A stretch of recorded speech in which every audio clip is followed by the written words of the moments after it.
Peace, everyone. I pray that everyone is well and taking care of themselves and doing their best to take care of the ones we love and care for. Um, that is essential today.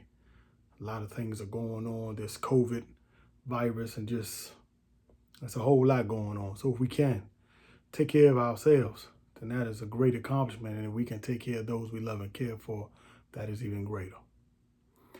Today I want to speak about my first day out. Just as the first question you hear when you enter the jails or the juvenile facilities or the prisons is where you from. One of the things we hear when we're coming home is, how was it? How was your first day out? Like, that is a real question, and it's been asked by virtually everyone from the inside who we maintain communication with and those out here. And that is an understandable curiosity. So I want to speak on that for a moment. But first, I want to read a poem from my book. As I said, I have my own poem book. I Was Just Thinking, Khalid Kareem. If you want to purchase it, it's on lulu.com, lulu.com. The name is what you saw. I Was Just Thinking by my name.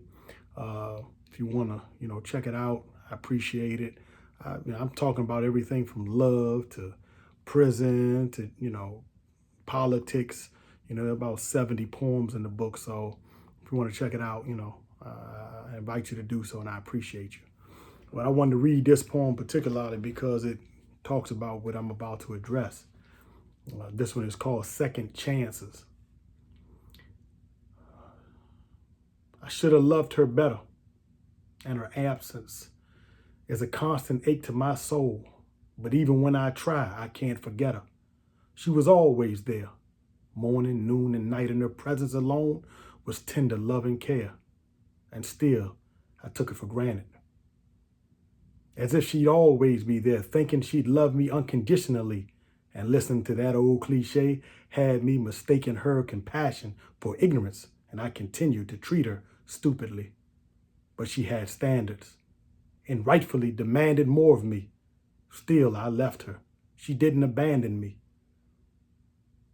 But she's smarter than you think and won't take me back so easily. But I swear that I'm begging for a second chance if she'd have me.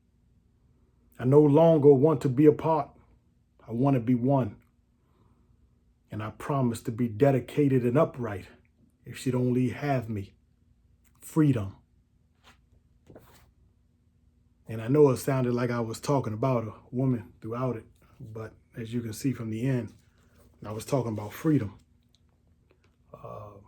And that's what happens. We take it for granted. It's here right now. I feel it. I see it. I embrace it. I love it. When we living in that world, or we're living in a world of negativity, we take freedom, we take life for granted. We begin to think this is automatic.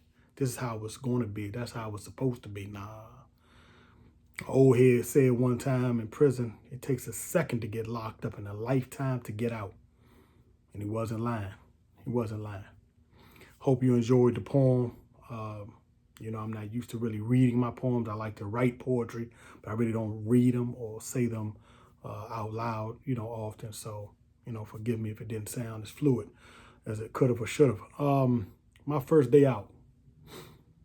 When I was told I made parole, I didn't jump up with joy. I felt it. The counselors actually called me to their office, and they did it in the morning, which is rare. Usually when the counselor calls you for anything, it's usually in the evening, afternoon call, 1 o'clock on up. So I was in the pod, and it was around 8 o'clock.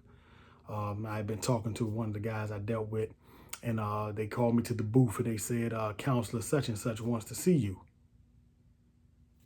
So I stayed upstairs because that's where they had their offices in our building in Nottoway. They were upstairs in the buildings.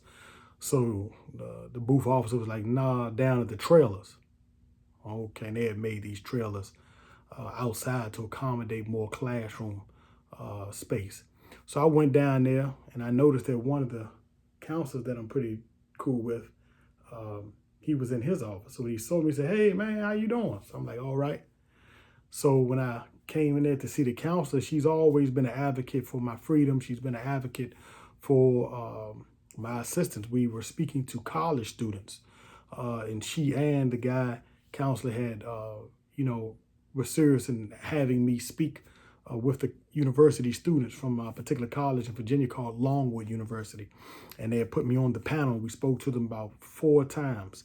And both counselors were sincere, and they're trying to help me, not only for my freedom, but trying to get me to, help out, because they saw the work I was doing inside in the pods and in the rec yard and what have you. So nonetheless, she said, so I said, and I ain't gonna lie, I assumed I got turned down. I've been turned down for parole about 11 times. So when she was like, she said, well, Mr. Kareem, we're gonna have to, we're gonna try again. That's exactly what I said. She handed me the paper. I didn't even look at it. My word. I rolled the paper up and put it in my back pocket. I said, "That's all right. I appreciate everything, you did." So I looked to my left, and the counselor that was in his office is sitting right there looking at me. So she said, "You're not going to read the paper?" I'm like, "Nah." She said, "Well, no, read it." I pulled it back out. I read it. And it said I made parole. So I read it again to myself. I read it like 3 times in the course of 30 seconds. So she said, "How you feel?" I'm like, "I'm feel good." So let me fast forward, because it's a long journey from that moment to freedom, roughly 7 months. And that's another story. But so I only told a handful of my family members. I wanted to surprise them. I wanted to surprise my mom. I wanted to surprise my brothers, my sister. I wanted to surprise my nieces, my nephew, aunts, uncles, cousins, everybody. But I had to tell a couple of people. I had to tell my sister because, she was going to allow me to stay with her. I had a couple cousins and a few other people that actually, wanted me to stay with them, and they were cool with it. But I chose my sister, for different reasons, man. I love my sister. So, I chose to stay with her.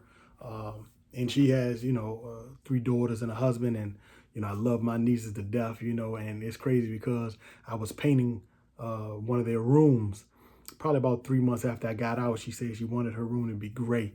So I painted it. She wanted to design an army design, a fatigue. But my father's a little more skilled in that area of designing. So I just painted it gray and white. But when I looked behind me, there were some dolls. They were in a plastic case called Ashanti dolls by this sister, man, and her daughters. To this day, we're close. She's helped me get my nonprofit, Lessons Learned. She actually assisted me in that. She has her own class. And again, I'll speak on that later. But the dolls I purchased from them 15 years prior to my freedom. And my nieces still had those dolls on the shelf on their room, man. And that, when I was painting, it took everything in me, they were in school at the time, took everything in me not to just cry. I'm like, man, they held on to those dolls, But yeah. So fast forward, I only told a handful of people, literally. My sister told her not to tell anyone. I didn't even tell one of my nieces, my oldest niece, and I are extremely close. I'm close with everybody. She's my oldest daughter. I've seen her a lot in the visitation room. So, I didn't even tell her. And so, programming, going through the emotions of happiness, fear, etc. So, and the reason fear is because a lot of people coming home, if they're not equipped with the knowledge, GED, reading, math, those basics, then many of them fear coming home because they're really not equipped to work. They're not equipped to, do much. Even if they were looking for labor jobs these days, you have to be, equipped with some sort of education. You have some guys that still are going through disciplinary issues. And they may have made parole, or it's their time to go home, and they're nervous because they're really not ready. They'll say they are. They run around, "I'm ready. I'm going to do this. I'm going to do that." But the truth is, their minds are still caught up in the muck and mire that is foolishness. So and that wasn't my fear. My fear was I wanted to work immediately. And, I had options, but, you never know those options until you get out. I feared how jobs would look at me. I feared how, and this is the truth, my family, we love each other. We have, people who've been criminals, in our family. We've grown up in that environment for so long. We know one another's heart even when we do foolishness. We know one another. So regardless of our mistakes, our flaws, even if they're heinous, we love each other. We love each other. So I didn't worry about that at all. I didn't worry about being embraced by my people, my family, or nothing like that. But women, I feared getting to know women, just as friends, and wondering how they would view me once they found out I had been incarcerated. And I'll be honest, that's something I threw out in virtually every conversation when I met someone after a short period of time, because I don't want to leave any guesswork for anybody else. I'm an open book.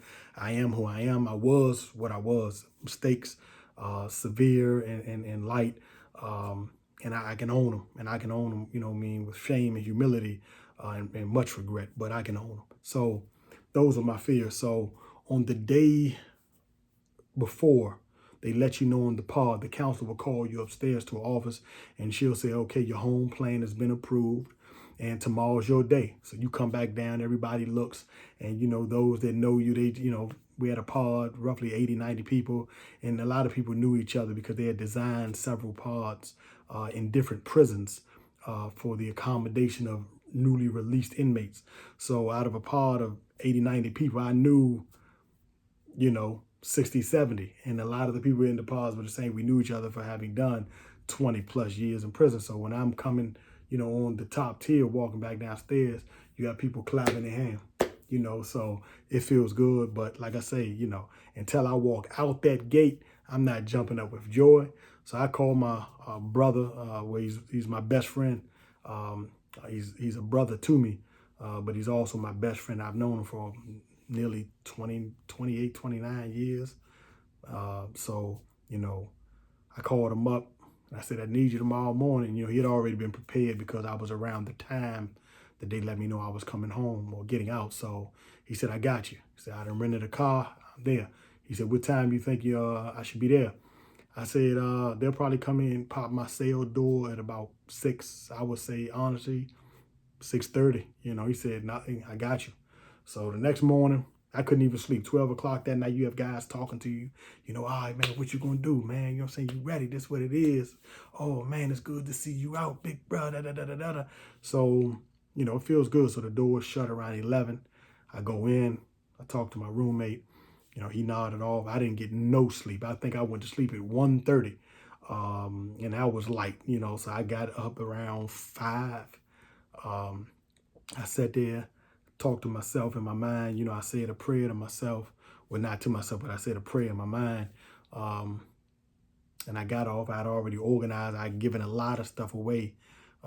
Books, I gave over like 200 books away. I gave, paperwork and material away. So the next morning when they popped my door, and usually the pod doors open for our pod around 6:30 for child called breakfast. But they pop doors for those being released kind of early, because what you have to go through is the process of getting out. You have to go to the front desk and they have to look at your ID, make sure that is you. Then you go out and you sit and you wait and your property follows you. Then you get in a cart. At this particular prison, Greensville in Virginia, is the largest prison in Virginia, has 3 large units, each prisons, A unit, B unit, C unit.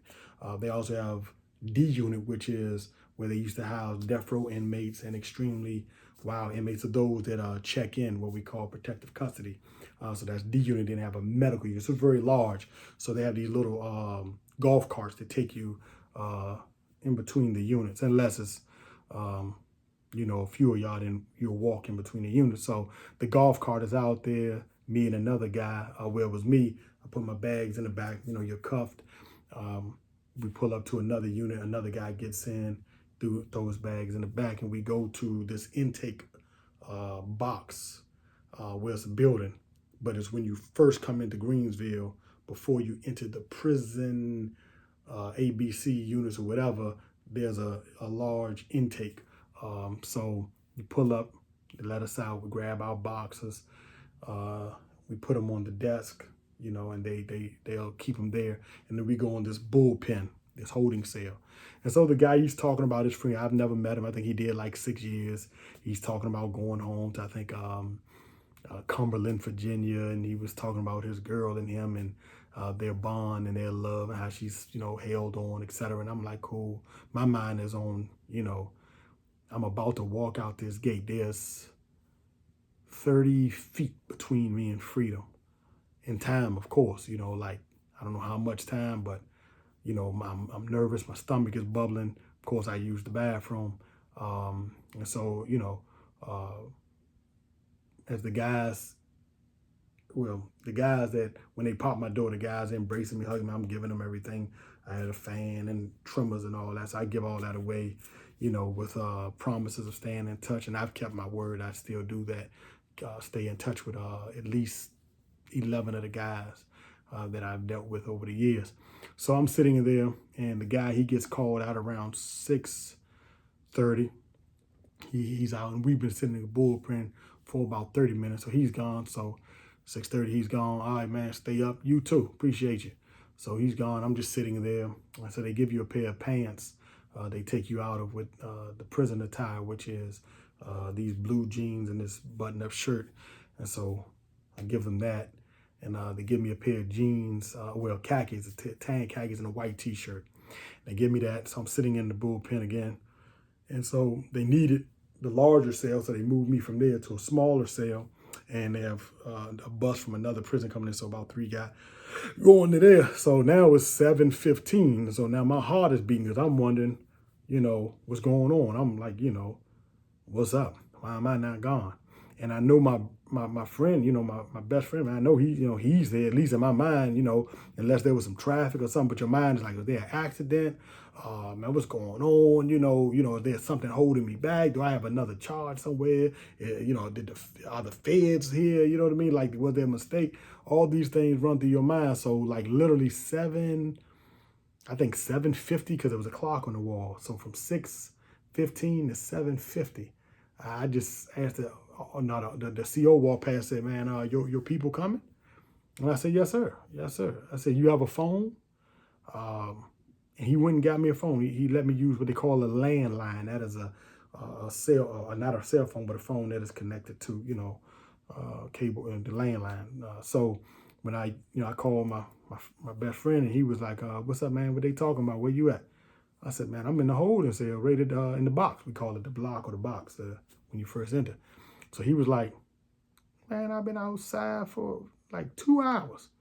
And that was a mistake on the officers, because they're supposed to call your contact number, not you. When you come up, of course, you let them know. He did that. He went to the administration, said, I'm here to pick up Khalid Kareem. They said, okay.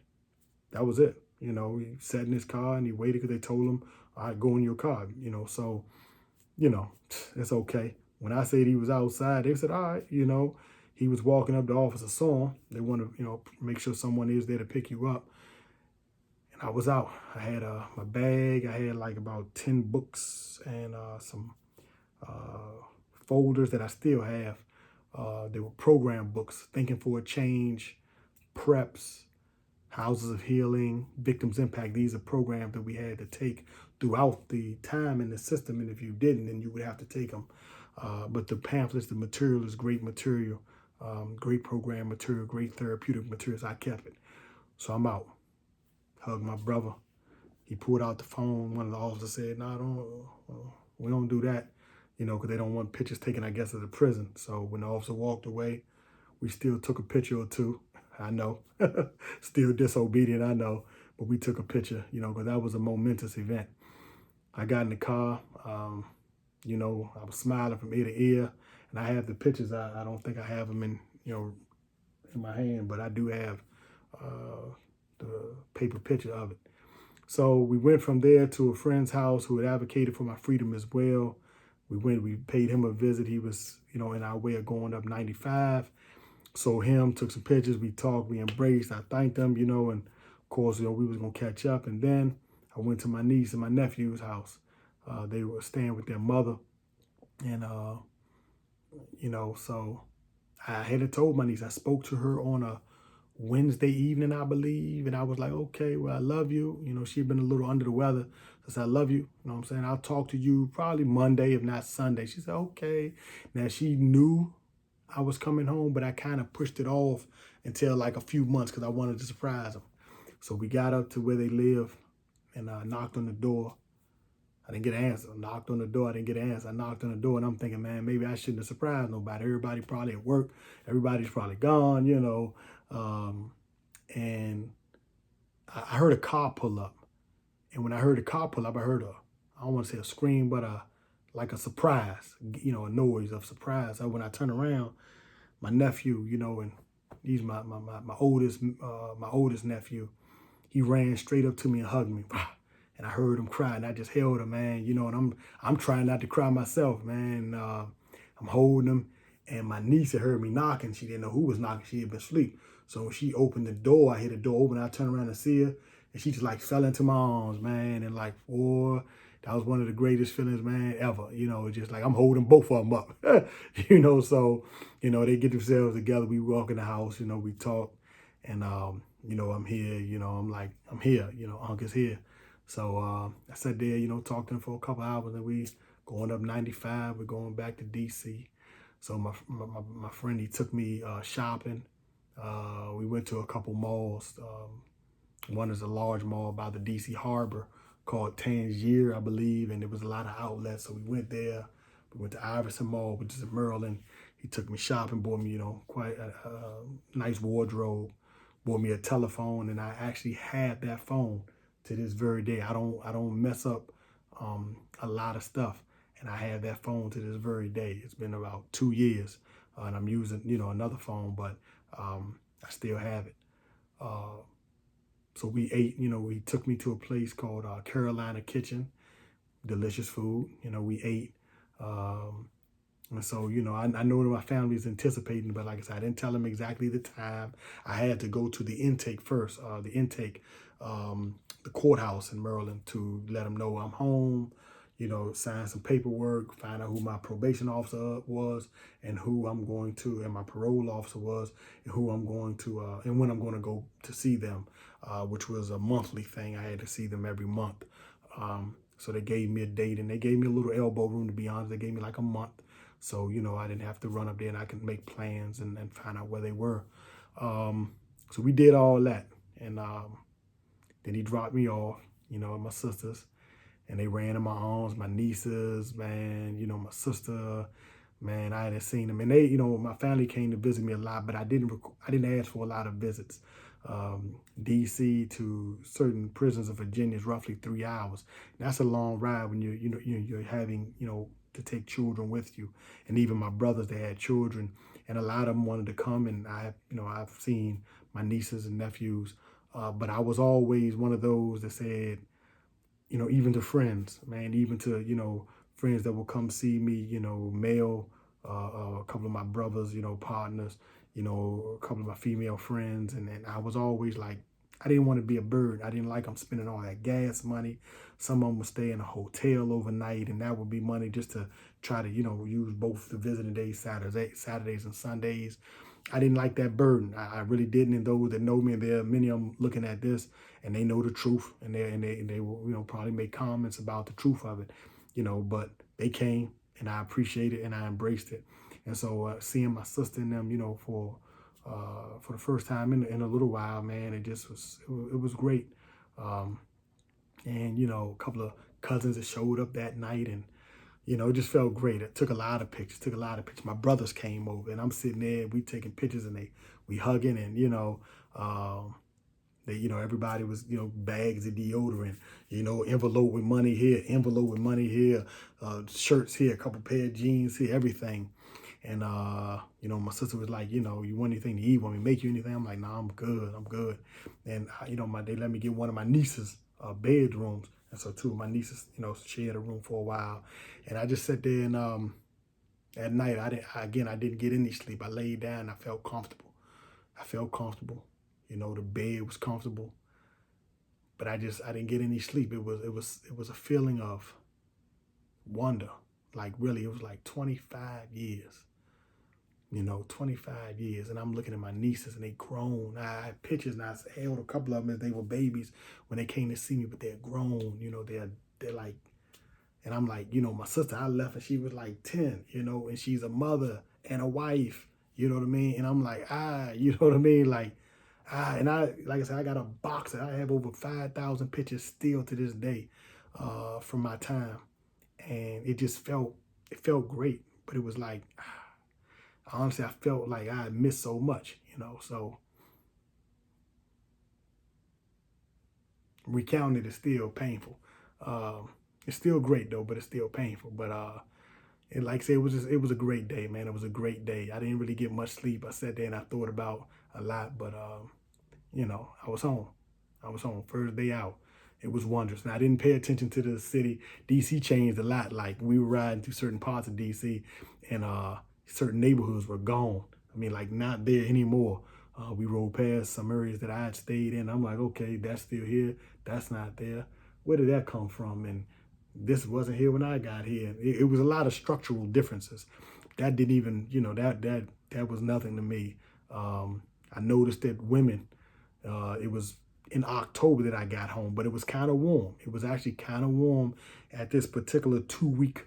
It was like I got home, it was warm, then it got cold, you know. So for them 2 weeks, I noticed, I'm being honest, a couple of things. One, everybody's headlights were on. I didn't understand that. For a minute, I'm like, I saw one headlight, then two, then three, then like hundreds because we're going up, you know, Interstate 95. Like, why? So I asked my brother, I said, man, why everybody headlights on? You know, it was a bright day. He said, oh, the cars today, they automatically come on. And you can turn them off, but they automatically come on and stay on. Like, man, ain't that going to drain batteries? So even to this day, when I'm driving, I automatically turn my car lights off, you know. So, but that was one thing I noticed then. You know, I'm a male. I've been locked up for a long time. We went to the mall, a couple of malls. Every woman that I saw, at least it felt that way, had on yoga pants.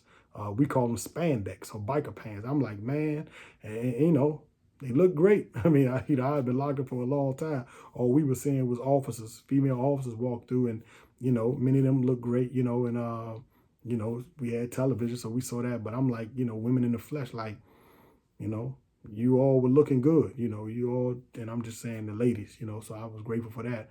But yeah, feelings. It was overwhelming. It was humbling. It was painful, and I'll explain that. It was painful. And it was painful because, like I said, I just missed so much. I missed so much, you know what I mean? I miss graduations. I miss births. I miss birthdays, man. I miss, you know, bruise. Oh, Uncle, I hurt my knee. Oh, Uncle, you know, I fell off my bike. I missed so much. And that night, I thought about all that, you know, and it took everything in me not to just cry all night because I saw the blessing. I saw the beauty. But I also saw, man, you know, my mistake, you know what I mean, and what I lost, you know. But I'm here. I'm here and I'm grateful. That was my first day. That's what I felt. That's what I saw. And I appreciate you, man, for hanging, y'all for hanging in with me for that. And this is just part one because, like I say, it was a lot to my first day, you know, and it was a lot to that first week, you know. So, and I'll share that, you know, in the next couple of weeks. But I thank you all for being here. Thank you all for sharing. Your comments are wonderful. Your support, your subscribing, your sharing. I mean, like really. I mean, I haven't. You know, I'm getting heartfelt feedback, and I'm doing my best to respond. So, for those that are watching, thank you. For those that may be incarcerated watching, know this: that while we were out there acting like fools, while we were out there acting silly, while we were out there being selfish, thinking about ourselves, however we want to justify it, when we're gone, man, we made an ultimate sacrifice outside of hurting and harming someone in some way. Man, we do more damage to our families than we care to think about. And we need to start thinking about that when we ponder, you know, the lives we live. So I appreciate you for listening. It's no judgment. This is just facts. Thank you. I appreciate y'all. And I'll see you in a minute.